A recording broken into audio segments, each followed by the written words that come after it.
Hola, ¿qué tal? Bienvenidos a esta nueva edición de Cápsulas Científicas, Ciencia en Pequeñas Dosis. El día de hoy nos encontramos con Javier Vera Duarte, biólogo marino, y también especialista en ecología trófica de larvas y juveniles de pez. El día de hoy estaremos conversando sobre un pequeño pez muy interesante que habita las aguas costeras de Rapa Nui. Bien, ¿cómo estás, Javier? Hola, Mauro, ¿cómo estás? Muchas gracias por invitarme a este nuevo capítulo de Ciencia en Pequeñas Dosis. Aquí feliz de comentar un poco sobre el pequeño pez de Rapa Nui, del cual vamos a estar conversando.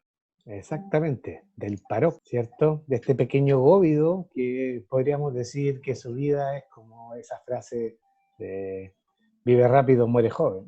Eso, un poco rockero para estos tiempos quizás. Claro. Bueno, el día de hoy vamos a estar conversando sobre un paper publicado en el año 2017 en la revista Journal of Fish Biology sobre la dieta del paroco. Un trabajo que realizaste en Rapa Nui y también en el laboratorio de Ictioplan, uno de nuestros auspiciantes. Claro, un trabajo que se gestó en base a dos campañas, el año 2015 y 2016, en el cual pudimos visitar la isla de Pascua e ir a recolectar algunos individuos de este pequeño pez. El título del paper se llama Cambios de forma y de dieta en el páraco, la especie Quelogella disalvoi, el cual vive en las pozas intermareales de Isla de Pascua. Nos adentramos un poco al interés de por qué trabajamos con este pez y básicamente surgió a partir de un par de visitas que realizó en primera instancia Mauro a las pozas intermareales. En ellas se encontró con un alto dinamismo, me refiero básicamente a cambios muy evidentes en la fuerza del oleaje, también en las especies que dominaban las pozas intermareales. En este caso pueden darse cuenta que en una poza intermareal podemos encontrar distintos microhábitats, los cuales están representados en este caso por algunas algas verdes que están en el sustrato. Tenemos también algunos sustratos un poco rojizos y también amarillos. En este caso creo que es una alga que estamos presenciando y que está en proceso de descomposición. Sí, hay que considerar que Entonces, esta isla, debido a su ubicación geográfica, es extremadamente expuesta al oleaje de, de aguas, como dice, oceánicas, ¿cierto? Olas grandes. Ustedes estuvieron ahí tratando de instalar un termistor, ¿cierto? En la poza y la verdad que era toda una odisea estar metiéndose ahí con ese oleaje tan expuesto, ¿cierto? sí, tenemos una anécdota respecto al termistor. Eh, bueno, vamos avanzando un poquito. En el caso aquí de los góvidos que encontramos en Isla de Pascua, podemos encontrar hasta ahora estas 6 especies. Como les comentábamos, el pároco es un pez que vive en las pozas intermareales de Rapa Nui, pozas generalmente de origen volcánico. Muchas veces presentan una complejidad en su estructura que es bastante particular, ya que podemos observar pozas muy pequeñas o con recovecos muy particulares, donde estos peces pueden vivir tranquilamente. En el caso de Quelogella disalvoi, sabíamos ya con la literatura que uno puede encontrar de que son animales que viven en pozas intermareales por sobre la línea de alta marea.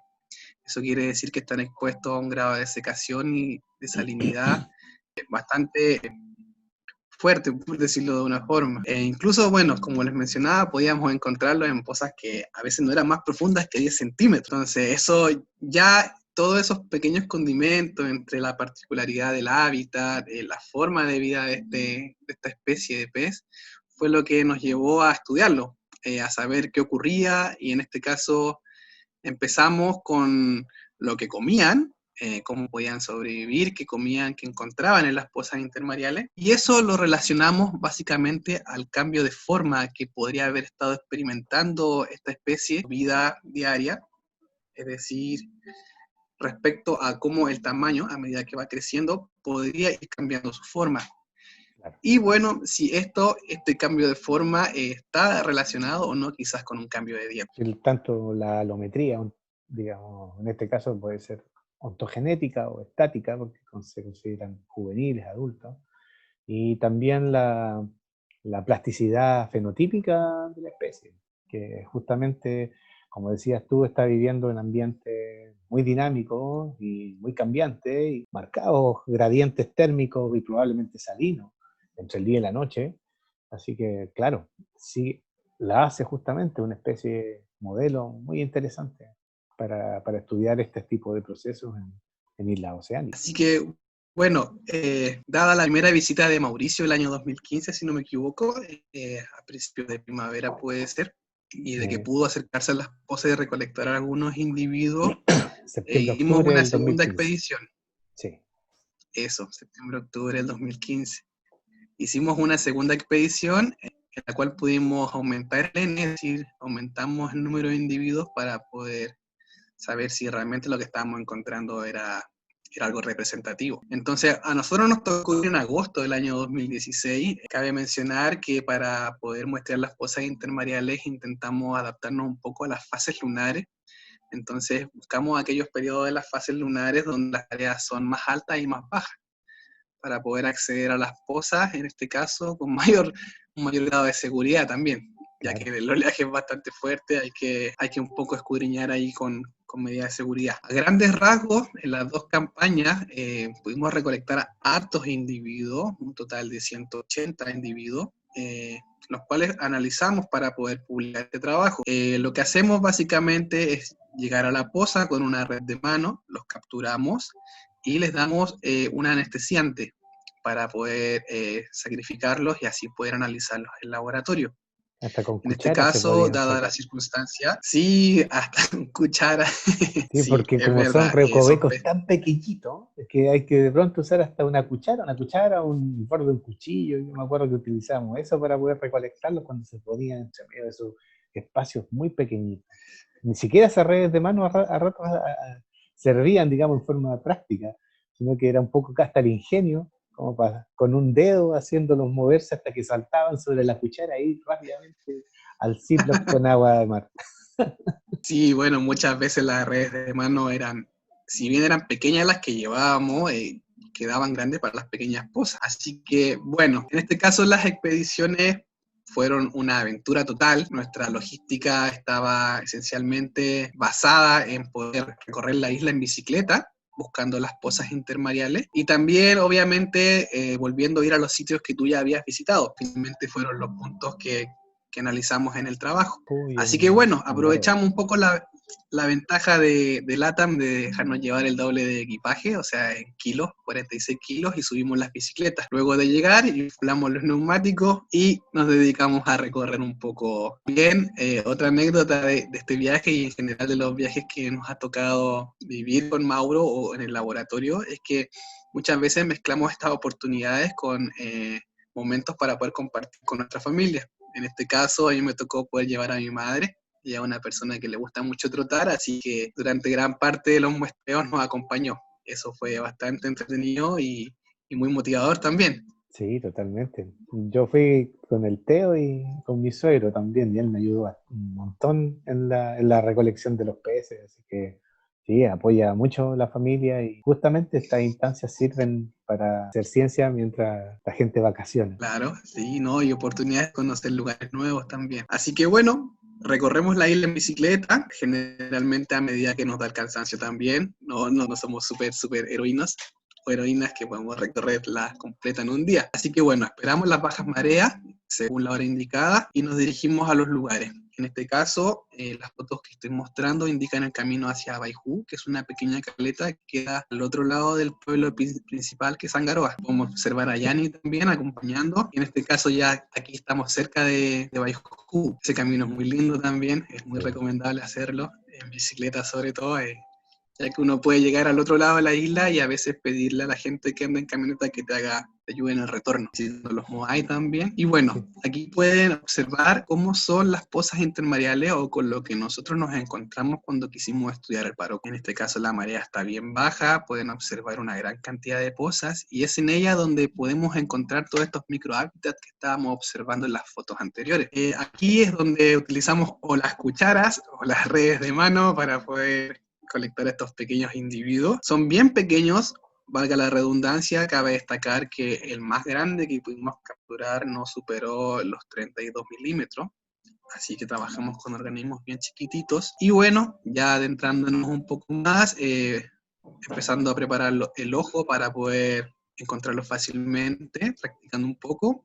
Claro, no es tan fácil encontrarlos porque los colores que tienen vivos justamente hacen que se mimetice, sea justamente un grupo de los peces criptobentónicos, cuya coloración mimetiza con el entorno. Y eso hace que a simple vista parece que no hubieran peces, pero uno tiene que estar justamente ahí agudizando el ojo para poder detectar. Claro, en Chile Central nos pasa mucho también con el caso del trombollito, ¿no?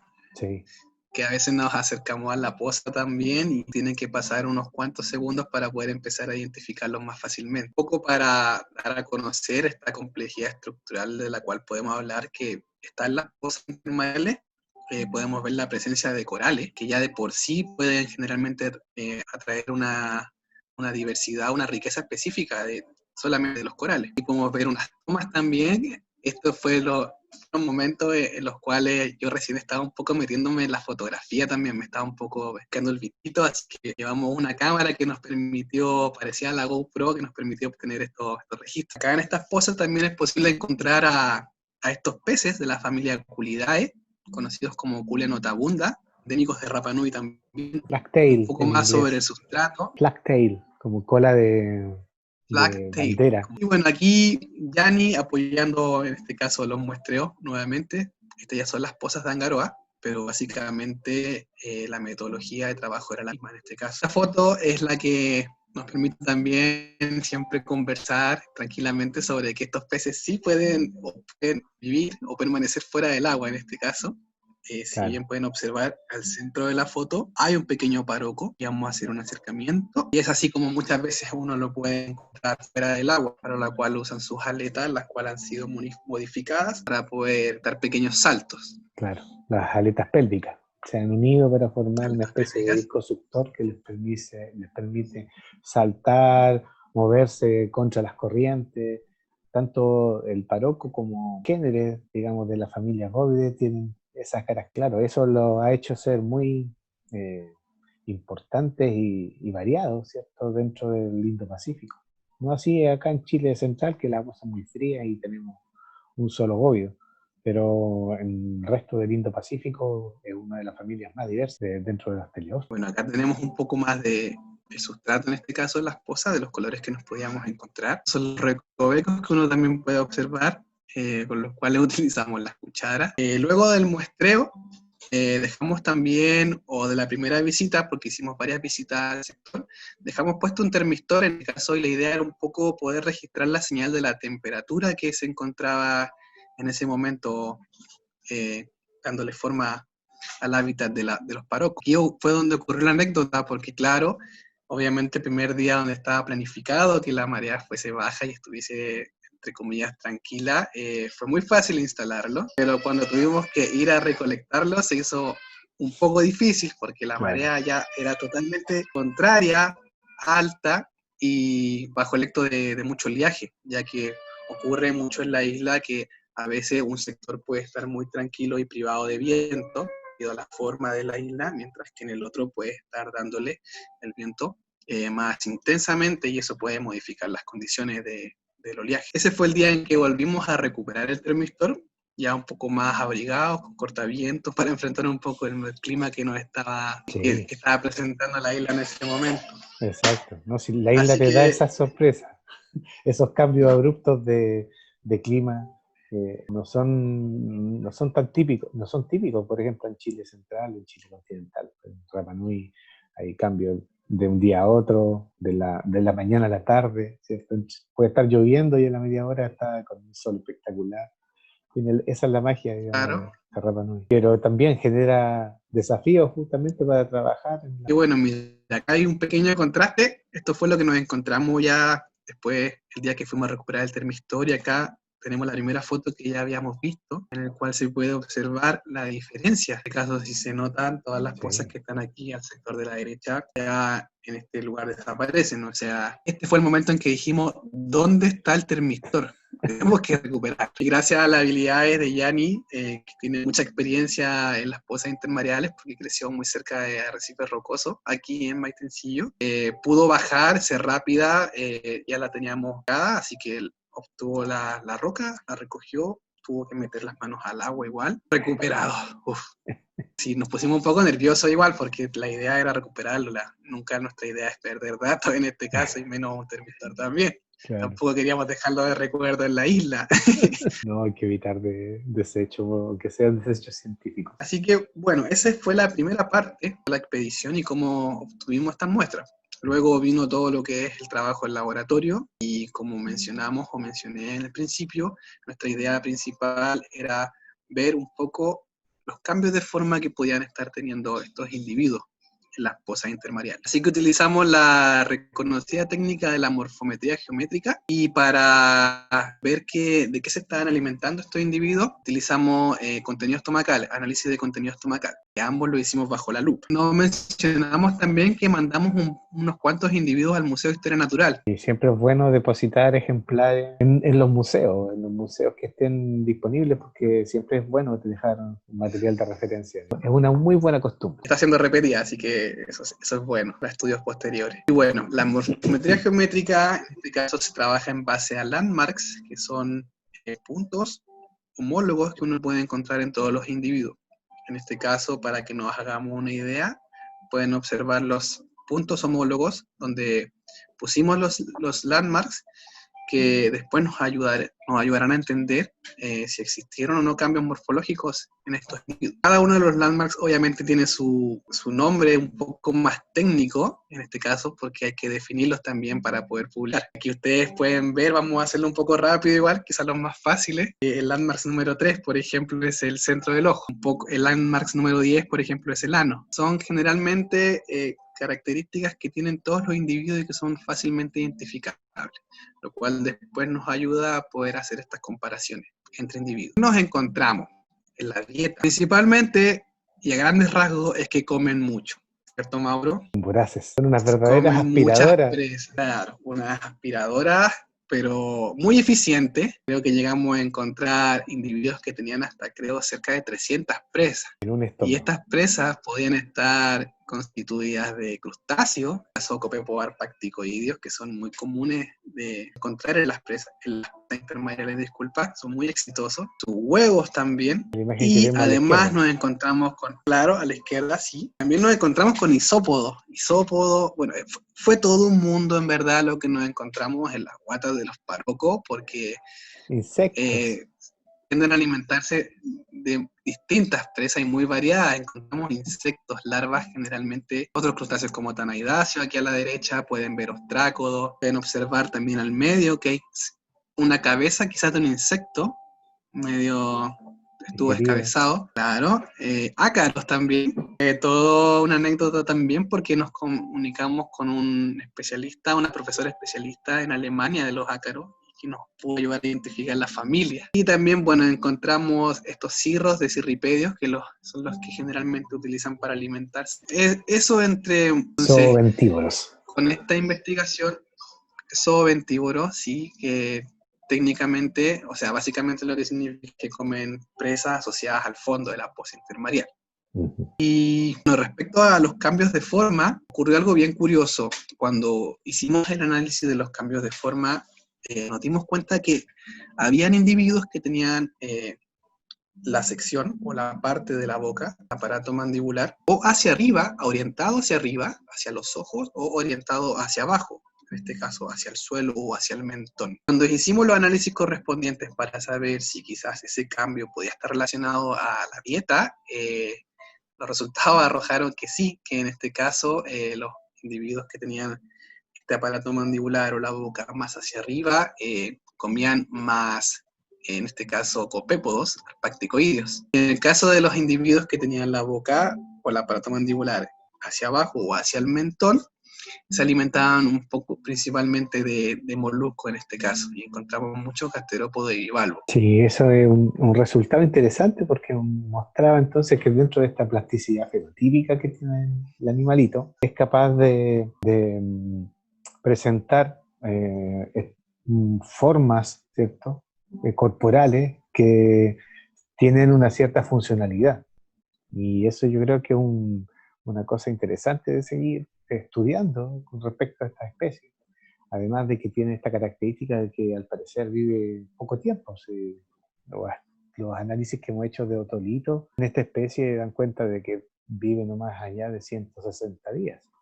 Entonces es una especie que vive poco tiempo, pero eso probablemente se compensa con un alto éxito reproductivo o una rápida madurez sexual, ¿cierto? Que probablemente maduran sexualmente pocos centímetros, porque si lo máximo que encontramos fueron 320 milímetros, estamos hablando de 32 centímetros, 3,2 centímetros. A muy pequeño tamaño tienen que estar reproduciéndose justamente para poder mantener la población local. Sí, y en parte fue gracias a estos resultados que pudimos publicar este trabajo. Como tú mencionas, el análisis de otolitos que realizamos después, indicó que claro, que su vida, la extensión, la duración de su vida no superaba los 4 meses. Entonces, para nosotros es una especie muy interesante de poder estudiar, es un modelo incluso, porque empiezan a surgir las dudas de cómo pueden estar repoblándose estas poblaciones, o sea,